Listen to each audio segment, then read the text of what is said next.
Hello everybody, welcome to another episode of The Elegant Life. My name is Erin Kurt and I am a spiritual teacher and energy healer who teaches women how to live and manifest an exquisite life for themselves while having a deep, deep connection to Source, God, the universe. If you are interested in learning about how to manifest with elegance and ease, this is the series for you. If you're coming onto this video out of nowhere, I've been doing a series on how I went from being total stress case and living in lack to a self-manifested millionaire who lives in flow and fulfillment and ease. So if you want to see how I did that, I'm opening up my journals and taking you on the journey and giving you spiritual teaching so that you don't have to have the same long journey I did. You can learn and know exactly what works and what doesn't.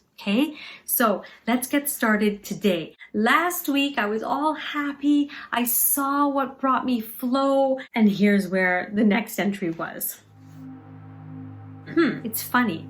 But I just read my last entry and I was so happy. But now, today, I'm totally emotional. I feel like a nobody. I have no particular identity right now. I can't seem to stay motivated to eat less carbs and exercise 5 days a week. And then I wear dresses, but all I feel is that I have short, chunky legs.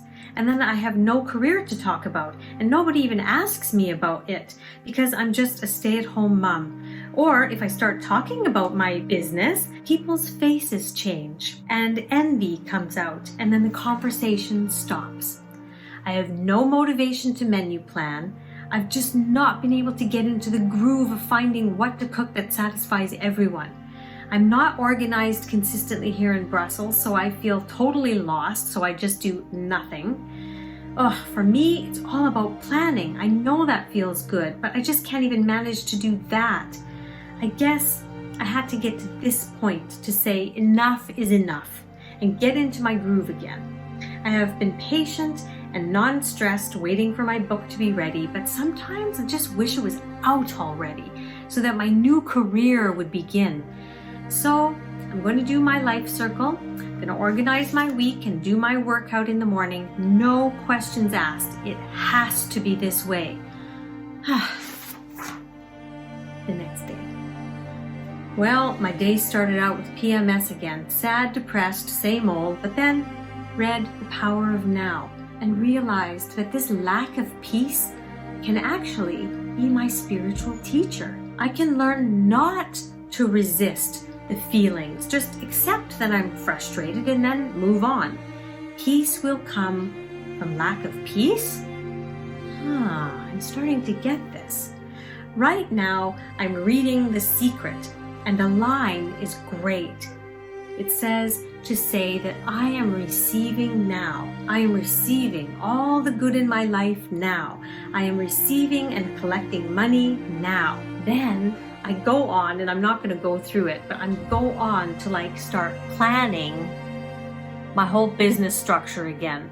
A couple of times I say, you know what, God, my book is going to come out, and then I see that my dream is going to become a reality. Universe, lead me, guide me well, be clear about what I need to do, and I promise I'll do the work.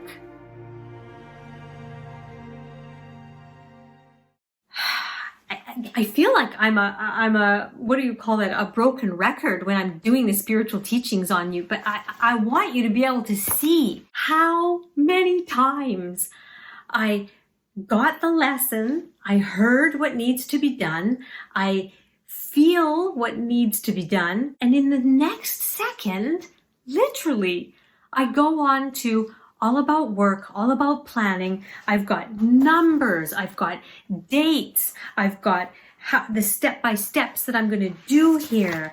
I mean, it's just like I'm brainstorming who I can contact. It's,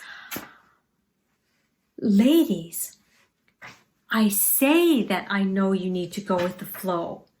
I say everything, and we spiritual women can sometimes talk the talk, but I was not living it. I was not putting it into practice and actually letting go and allowing the flow.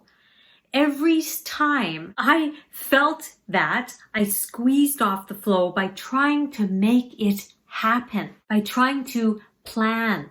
And I wasn't feeling comfortable. Can you see how I never felt comfortable when it was just kind of peaceful times? My programming was that I needed to have busyness and stressfulness, or else I didn't feel like anybody. And so I would just do nothing, but then feel completely depressed. I want you to know that there is support out there for you if you are in this stage of the game. If you would consider yourself a spiritual woman, you feel like you're saying the affirmations, you're reading the right books, but it's not becoming a way of living for you. And that's why I always say that the elegant life is an elegant lifestyle. It is a spiritual lifestyle. You have to do things in order to start putting these principles into your life for them to actually make a difference. You can't just talk about them and write about them. You have to actually put these things into practice. So on that note, I will see you next time for this progression. Let's see if I can get out of this loop. You think?